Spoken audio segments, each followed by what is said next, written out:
안녕하세요. 먼저 부딪혀보고 가장 확실한 글만 알려드리는 황도금입니다. 이번에도 미제 사건 하나 가지고 왔는데요. 정나리 실종 사건입니다. 그 아래서도 나왔던 유명한 사건이에요. 2005년 1월 23일 새벽 4시경 대구광역시에 거주하는 정나리 씨는 직장 동료와 술을 마시고 취해서 직장 동료가 집에 데려다 주었습니다. 그런데 정나리 씨는 집에 들어가기 전 집 앞길에서 30분가량을 엄청 울었습니다. 이 광경이 정나리 씨 집 앞에 사는 이웃 주민에게 목격되었습니다. 이후 정나리 씨는 4시 30분경에 집에 들어갔고 직장 동료가 집에 들여보내면서 당시 정나리 씨의 동거남이 집에서 자고 있던 것을 목격하였습니다. 직장 동료는 동거남이 알몸으로 자고 있어서 재빨리 정나리 씨를 집에 들여보내기만 하고 나왔다고 했습니다. 그런데 그 모습이 정나리 씨가 목격된 마지막 모습이었습니다. 정나리 씨는 그 이후로 실종되었고요. 어떠한 생존 반응도 나타나지 않았습니다. 당시 정나리 씨와 동거남 A 씨는 대구광역시의 한 빌라 201호에 거주하고 있었습니다. 201호 앞집인 205호에 살던 주민은 정나리 씨가 집에 들어간 지 10분 정도 후부터 약 2시간가량 여자가 흐느껴 우는 소리, 남자가 욕을 하면서 찰싹찰싹 하는 소리, 무언가를 벽에다 부딪히는 쿵쿵 소리, 여자의 비명 소리를 들었다고 했습니다. 201호 옆집인 203호에 살던 주민은 그날 새벽 5시경 남자가 여자에게 고함을 지르고 벽에 무언가를 쿵쿵 부딪히는 소리에 잠이 깼다고 했으며 그런 소리가 아침 7시경까지 계속되었다고 했습니다. 이에 반해 동거남 A는 자신은 사건 당일 새벽 2시 30분경에 술이 취한 채 먼저 귀가하여 잠이 들어 같은 날 오전 11시까지 계속 잠을 잤으며 잠자는 사이에 정나리 씨가 집에 들어왔는지 여부조차 알지 못한다고 주장했습니다. 다만 변기에 구토한 흔적이 있어 자신은 구토를 하지 않았으므로 정나리 씨가 구토를 했겠거니 생각하고 욕실을 청소한 다음 정나리 씨에 대한 온갖 미련이 다 사라져 짐을 챙겨 본가로 갔을 뿐 정나리 씨의 폭행, 실종 내지 사망과는 전혀 무관하다고 일관되게 주장했습니다. 동거남 A씨는 용의자로 수사받던 도중 2005년 4월 중국으로 출국했다가 2010년 3월에 중국에서 귀국하여 수사기관에 자진 출석하였습니다. 경찰은 동거남 A씨가 사건 당시 정나리 씨를 폭행하며 벽에 머리를 부딪히는 등의 방법으로 폭행 살해하고 시신을 유기했다고 판단하여 살인 및 사체유기 혐의로 기소합니다. 자, 재판이 열렸어요. 피고인 동거남 A씨가 자고 있었다고 주장한 시간, 그러니까 사건 당일 아침에 친구에게 팔공산 드라이브를 가자고 다른 휴대전화로 전화했다고 그것이 알고 싶다 해서 방영을 했는데요. 해당 방영 내용에 대해서는 재판에서도 길게 다퉜지만 결국 판결문 말에 보면 당시 관련 통화 기록이 보존된 게 전혀 없어서 그 진위 여부를 가리는 것이 의미 없다고 나와 있습니다. 통화 기록이 없으니까 어떻게 할 수가 없었겠죠? 1심 재판부는 피고인인 동거남 A씨가 정나리 씨를 다툼 끝에 폭행해 사망하게 한 후 시신을 유기했다고 판단해 징역 7년을 선고했습니다.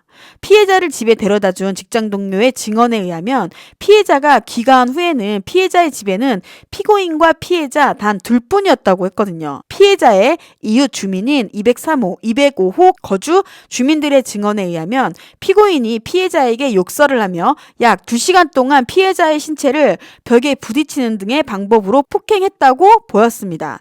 이 사건 이후로 피해자의 핸드폰이 이용된 기록, 가족이나 친구들과도 연락이 두절된 점, 피해자의 행적을 알 수 없는 점, 당시 피해자에게 이렇게 주변과 연락을 끊고 잠적해야 할 이유가 전혀 없던 점, 피해자가 집안에서 발견되지도 않았으며 별다른 집 밖으로 나간 흔적도 없는 점, 피해자가 실종된 이후 자신의 은행 예금 등을 인출한 기록 등도 전혀 없는 점 등을 종합해 봤을 때 피해자의 시신이 발견되지는 않았으나 피해자는 사망한 것으로 봤습니다. 피해자의 주거지에서 혈흔 반응을 측정한 결과 침대 커버와 방문 유리창에서 혈흔이 발견되었고 피고인의 운동화에서는 피해자와 피고인의 유전자가 혼합된 혈흔 반응이 나왔습니다. 방 안에서 사망한 것으로 보이는 피해자의 시신이 발견되지 않은 것은 피고인이 이를 어딘가에 유기했기 때문이라고 보였습니다. 라고 판단하며 1심 재판부는 피고인인 동거남 A씨가 정나리 씨를 다툼 끝에 폭행해 사망하게 한 후 시신을 유기했다고 판단해 징역 7년을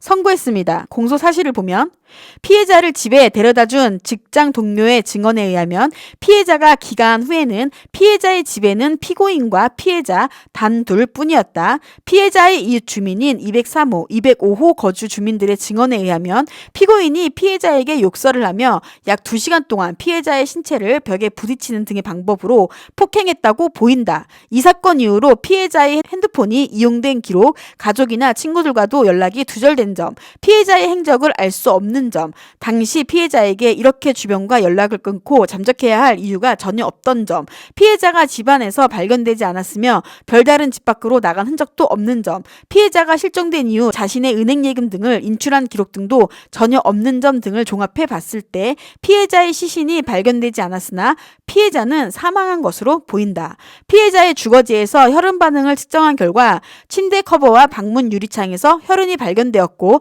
피고인의 운동화에서는 피해자와 피고인의 유전자가 혼합된 혈흔 반응이 나왔다. 방 안에서 사망한 것으로 보이는 피해자의 시신이 발견되지 않은 것은 피고인이 이를 어딘가에 유기했기 때문이라고 보인다. 라고 판단하며 피고인인 동거남 A씨가 피해자 정나리 씨를 폭행해 사망하게 하고 시신을 유기했다고 판단, 폭행치사와 사체유기를 유죄로 판단하며 징역 7년을 선고하였습니다. 단 다투다가 폭행하여 우발적으로 사망에 이르게 한 것이므로 살인의 고의는 인정하지 않았습니다. 1심에서는 폭행치사와 사체유기를 유죄로 판단하며 징역 7년을 선고하였습니다. 검찰과 피고인 측 모두 항소하였습니다. 2심은 무죄가 나왔어요. 원심 판결을 파기한다. 피고인은 무죄. 피고인에 대한 판결의 요지를 공시한다. 검찰은 폭행치사가 아니라 살인이라며 피고인은 폭행치사도 아니라며 모두 항소하였어요. 2심 재판부는 1심의 판결을 뒤집고 피고인에게 무죄를 선고했습니다. 피해자가 사건 당일 새벽 4시 30분경 거주지인 빌라 201호에 들어간 사실은 맞는 것으로 보인다. 그러나 법원의 현장 검증 결과에 의하면 피해자가 거주하던 빌라는 방음이 잘 안 되어 각 호실마다 바깥에서 나는 소리가 비교적 잘 들리기는 했지만 빌라 여러 호실 여러 곳에서 벽을 두드리거나 쿵쿵 소리를 내면서 검증을 해본 결과 어떤 곳에서 무슨 원인으로 소리가 나는 것인지 정확하게 알기 어려웠다. 피해자 바로 옆집인 202호 거주자 역시 쿵쿵거리는 소리를 듣기는 했으나 어디서 난 소리인지는 모른다고 진술하였다. 아까 증언한 옆집에 사는 203호 거주자 역시 계속 쿵쿵거리는 소리가 나서 현관문을 열고 들어보았지만 무슨 소리인지는 결국 알지 못했다고 진술하였다. 피고인이 피해자의 머리를 잡고 계속해서 벽에 찧었다면 쿵쿵거리는 소리가 들리는 순간 피해자의 울음소리는 더 커지거나 그치거나 비명소리가 들리거나 했을 것으로 보이는데 앞집의 205호 거주자는 쿵쿵 소리는 소리가 들리면서도 여자 울음소리가 더 커지거나 멈추지는 않았으며 시종일관 비슷한 크기였다고 진술하였다. 피해자의 거주지에서 발견된 방문 유리의 혈흔, 침대 이불 위의 혈흔은 극히 소량으로 머리를 잡고 벽에 박아서 사망하게 했다고 보기에는 너무 적다. 이는 생활하면서 이 사건과 무관하게 생긴 혈흔일 가능성을 배제할 수 없다. 피해자는 귀가 당일 넘어져서 무릎을 다친 적이 있다. 피고인의 신발에서 발견된 피해자와 피고인의 유전자가 섞인 혈흔은 여기서 기인한 것일 가능성이 있다. 방 안에 세탁된 이불에서 혈흔이나 범죄 흔적은 전혀 발견되지 않았고 그런 흔적이 발견되지 않은 이유가 피고인의 증거인멸 행위라는 것을 뒷받침할 증거는 전혀 없다. 방문 유리에 머리를 계속 박았다면 유리에 금이 가거나 깨지거나 하는 흔적이 남았을 가능성이 있을 텐데 그런 흔적은 없었다. 피해자가 실종된 거주지는 도로변에 위치한 사람들의 눈에 잘 띄는 곳에 있는데 거기서 시신을 사람들의 눈에 띄지 않게 옮겨 유기했다면 이는 시신을 훼손해서 운반을 했거나 누군가의 도움을 받았을 가능성이 높다고 보인다. 그러나 주거지 안에서 시신을 훼손한 어떠한 흔적도 발견되지 않았으며 피고인 및 피고인의 어머니 등 주변 사람들의 차량 등을 조사했으나 관련된 흔적도 전혀 발견되지 않았다. 등을 이유로 실종된 지 6년이 지난 당시까지도 어떠한 생존 반응이 나타나지 않는 것을 보면 정나리 씨는 사망했을 가능성이 높다고 보았으나 그 가능성이 합리적 의심이 여지없이 인정되지는 않으며 그 사망이 피고인에 의한 것이라고 인정하기 어렵다고 판단, 1심의 판결을 뒤집고 무죄를 선고했습니다. 검찰의 상고가 대법원에서 기각되며 피고인 무죄 판결이 확정되었습니다. 정나리 씨는 재판이 끝난 이후 지금까지도 실종된 상태입니다. 사건을 피고인 동거남 A씨의 살인 내지 폭행치사 혐의 기준으로 보자면 무죄로 종결된 사건이지만 정나리 씨 실종 사건을 기준으로 보면 사건은 지금까지도 미제인 것이죠. 대구경찰청 미제사건 전담팀에서 정나리 씨가 거주하던 곳 근처에서 주웠다는 가방을 단서로 수사를 재개했다는 것이 그것이 알고 싶다 방송에서 알려졌어요. 증거가 없으니까 잡을 수가 없겠죠. 시체없는 살인, 진짜로. 유기 과정이 정말로 설명이 안 되죠. 정말로 모르겠어요, 이 사건은.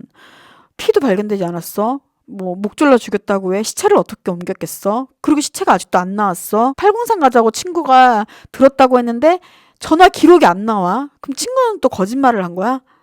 진짜 이거는 진짜 제일 무서운 건 1심에서는 7년이 나왔다는 거죠. 이렇게 증거가 없는데도. 쿵쿵 소리 몇 번 듣고 1심에서 7년이 나왔다는 거는 이게 제일 무서운 부분인 것 같아요. 여러분은 이 정나리 실종 사건에 대해서 어떻게 생각하세요? 저는 미제 사건, 실종 사건 이런 거에 대해 관심이 많아요. 왜냐면 해결이 됐으면 좋겠고 궁금하고 사실 변호사, 검사, 판사보다 똑똑한 사람들이 더 많다고 생각돼요. 이웃은 아니었을까? 이웃? 범인이 무슨 방법으로 죽여서 어떻게 시체를 숨겼을까요? 지금까지 시청해주셔서 감사합니다. 저는 황도금이었습니다.